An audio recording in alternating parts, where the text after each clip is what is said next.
नमस्कार. आणि संस्थेच्या 43व्या वर्धापन दिनानिमित्त सर्वांना हार्दिक शुभेच्छा, अभिनंदन सगळ्यांचं. आपल्या संस्थेचे संस्थापक आदरणीय श्री देवकर सर, संस्था अध्यक्ष देवकर मॅडम आणि इथे उपस्थित असलेले सर्व मान्यवर आणि माझ्या प्रिय विद्यार्थी मित्रांनो, 2013 जानेवारी महिना 1-2 जानेवारी असेल, माझे वडील मला म्हणाले आपल्याला जायचंय. मी म्हटलं कुठे जायचंय? ठाण्याला शाळेमध्ये जायचंय, एवढंच फक्त होतं. पप्पांनी सांगितलं तुम्हाला. आणि 6 जानेवारी 2013ला शाळेमध्ये आले. खाली शाळा आपली अशी नव्हती, छोटंसंच रूम होतं तिथे आणि तिथे देवकर सर होते इंटरव्ह्यू घ्यायला. आणि सरांनी मग गाडगे मॅमनं बोलून घेतलं. ती झाली माझी पहिली भेट देवकर सर आणि गाडगे मॅडमशी. आणि सांगितलं की जूनपासून रुजू व्हायचं.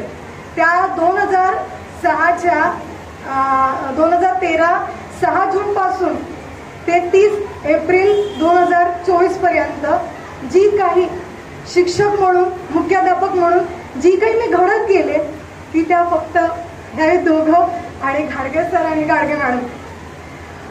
इथे उभं राहण्याचं बळ मला आई वडिलांनी दिलं. पण माझ्या क्षेत्रात मला जे काही करायचं आहे, काही केलं आहे याची शिकवण फक्त आणि फक्त मला देवकर सर, देवकर मॅडम, घाडगे मॅडमकडून मिळाली. पहिल्यांदा ऍप्लिकेशन दिलं, 4 वेळा सरांनी ऍप्लिकेशन रद्द केलं माझं. त्या क्षणापासून ते माझ्या बॅच मधले, मी असो, बाबर मॅडम असो, रिया मॅडम, त्याच्या आधीच्या सीमा मॅडम, आम्ही सगळेजण कडक शिस्तीच्या खाली देवकर सरांच्या खालून गेलो.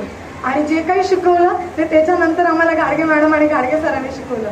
माझ्या पूर्ण एकंदर कारकिर्दीत माझी आई बरोबर देवकर मॅडम आणि गाडगे मॅडम यांचं हे माझे रोल मॉडेल आहेत. कारण की मॅमचा जेव्हा प्रवास बघितला मी, म्हणजे देवकर मॅडमचा ज्या वेळेला मी प्रवास बघितला की त्यांनी एवढ्या कठीण परिस्थितीमध्ये एवढं सगळं केलं, म्हटलं या एका व्यक्तीने एवढं स्ट्रगल त्यांच्या लाईफमध्ये केलं. त्यांच्यातले काही गुण का होईना, ज्या वेळेला मी त्यांना स्टेजवर बोलताना बघायची किंवा काय बघायची, एवढं असून सुद्धा त्यांच्याकडून घेण्याचाच मी आत्ताही प्रयत्न करते. आणि जे काही आहे की त्या माझ्या रोल मॉडेल आहेत, त्या आणि घाडगे मॅडम, की आमच्या सगळ्या शिक्षकांना माहिती आहे की मॅमनी जे सांगितलं की वेगवेगळ्या कलांमधून किंवा वेगवेगळ्या गोष्टींमधून आम्ही आमच्यामध्ये आत्मसात करण्याचा प्रयत्न केला. माझ्या बरोबर मी ॲज अ मुख्याध्यापक झाल्यानंतर माझ्या बरोबर असलेले जेवढे सगळे शिक्षक आहेत, मी त्यांचे सुद्धा अभिनंदन करते की त्यांनी माझ्या बरोबर राहून एकत्र येऊन आम्ही सगळ्यांनी व्यवस्थित काम केलं.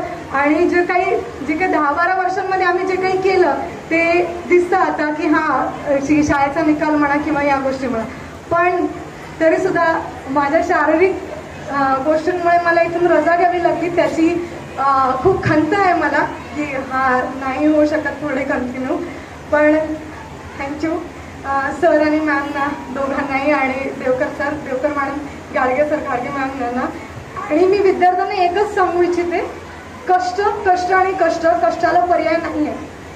कष्टाशिवाय तुम्ही काहीही करू शकत नाही. त्यामुळे कष्ट करा. आणि मी येणाऱ्या पुढील प्रत्येक बॅचेसला हीच मला शुभेच्छा देऊ इच्छिते आणि बेस्ट ऑफ लक विश करते की प्रत्येक वर्षी आपला 100% निकाल लागावा.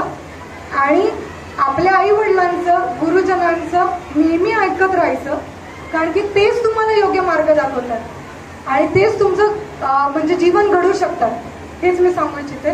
धन्यवाद. मला इथे बोलून माझा आदर सत्कार करण्याबद्दल मी संपूर्ण संस्थेची आभारी आहे. धन्यवाद.